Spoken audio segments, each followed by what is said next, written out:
Bonjour et bienvenue sur mygsm.fr. Aujourd'hui, je vais vous parler de l'iPhone 4G, donc le successeur du 3G, 3GS et ainsi de suite.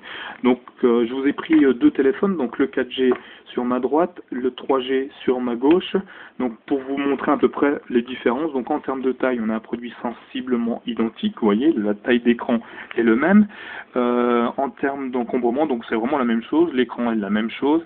La seule grosse différence, c'est que le 4G est plus carré que le 3G. Donc, on voit le 3G a une surface arrière arrondie alors que le 4G, lui, est vraiment très plat. Voilà. La différence entre les deux produits est terminée puisque l'iPhone 4G n'a pas vraiment, à part son interface, grand chose à voir, puisque on va pouvoir sur le 4G changer les fonds d'écran, on va pouvoir utiliser la visiophonie, on va pouvoir faire des répertoires enfin, on va aussi faire beaucoup de choses. Vite fait, je vous montre donc les fonctionnalités de base. Donc on a toujours nos menus réglages, voilà, classique. On peut changer les fonds d'écran. Donc dans fond d'écran, ah, pardon, j'ai loupé, fond d'écran, voilà. Donc on a nos deux fonds d'écran, donc les fonds d'écran du caps lock et le fond d'écran du téléphone en lui-même. Donc on sélectionne, plusieurs fonds d'écran apparaissent, on en sélectionne un et on définit. Écran, on peut mettre sur l'écran de verrouillage ou l'écran d'accueil. On va le mettre sur les deux, tac. Voilà, moi j'ai mis un peu pierre, hop, et voilà. Donc on a un fond d'écran maintenant pierre, voilà.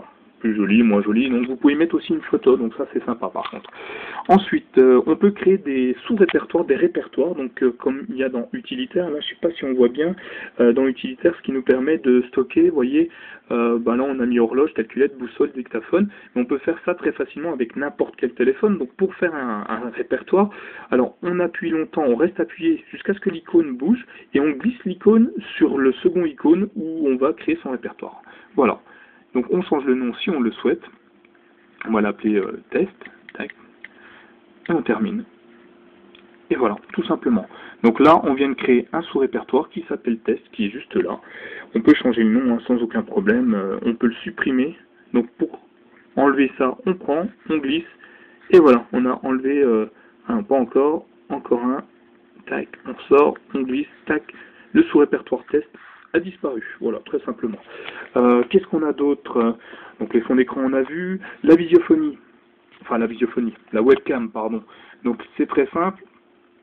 On a juste un bouton, vous voyez, juste ici, qui nous permet de passer d'un mode téléphone, donc du mode appareil photo au mode visio. Donc on rappuie ici très simplement et on repasse dans l'autre. Alors forcément, moi j'ai rien, voilà, on le voit un peu mieux là.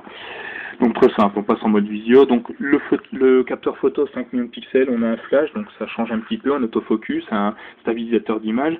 Sinon pour le reste, c'est sensiblement le même produit que les autres. Bon, effectivement, il paraît un peu plus fluide au niveau de l'écran. Je sais pas si ça a un gros impact au niveau de l'utilisation. Pour l'instant, j'ai pas vraiment vu de différence.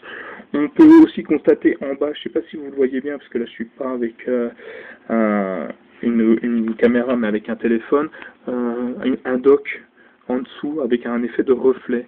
Donc c'est très sympa. Ensuite, ah oui, il est multitâche. Donc le multitâche est simple, double tape sur le home et on voit toutes les tâches qui sont actives en dessous. Donc on va refermer. Donc je me mets là, double tape sur le home, tac, toutes les tâches actives qui vous permettent de reprendre ou pas le logiciel à l'endroit où il était.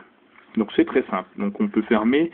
Par contre, je ne sais pas comment tuer une tâche. Ah bah voilà, tout simplement, on appuie longtemps dessus et on fait sens interdit pour tuer la tâche qu'on a activée. Donc ce qui libère de la mémoire, ce qui est très sympa. Donc, voilà, je ferme tout ce qu'on a activé et voilà. Donc plus rien dans les multitâches. Donc on va lancer 2-3 trucs. Voilà. Donc en appuyant sur le bouton Home, on revient classique, hein, comme sur l'ancien, il met en fond de tâche. Donc on appuie double tâche, on rappuie longtemps pour que ça bouge et le menu, le sens interdit. Voilà. Bon bah écoutez, sinon sur le produit, c'est un produit qui est plutôt joli, effectivement, bien fini. On a rencontré plusieurs problèmes au niveau du réseau pour les droitiers qui prennent leur téléphone dans la main gauche. Attention, si on appuie ici, qu'on le met dans le creux de la main un certain temps, on perd le réseau très facilement. Donc vous voyez là, j'ai déjà pas beaucoup de réseau, mais on risque de perdre très rapidement le réseau. Donc c'est un truc à savoir. Donc déjà j'ai perdu une barre. Donc vraiment ne pas le tenir longtemps en main puisqu'effectivement vous perdrez le réseau très très facilement. Que dire d'autre? Ben, c'est tout, hein. On a gardé un design qui est plutôt sobre, avec des boutons arrondis cette fois, plutôt que carrés. On a toujours le bouton silencieux qui est juste là. On a gardé notre jack 3.5, notre bouton caps lock juste au-dessus, et puis rien d'autre. Si la carte SIM se met sur le côté droit au lieu du dessus.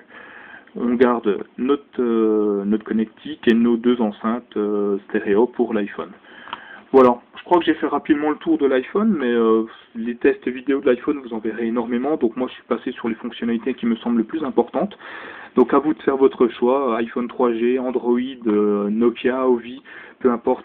Bonne chance, bon test, et puis à bientôt.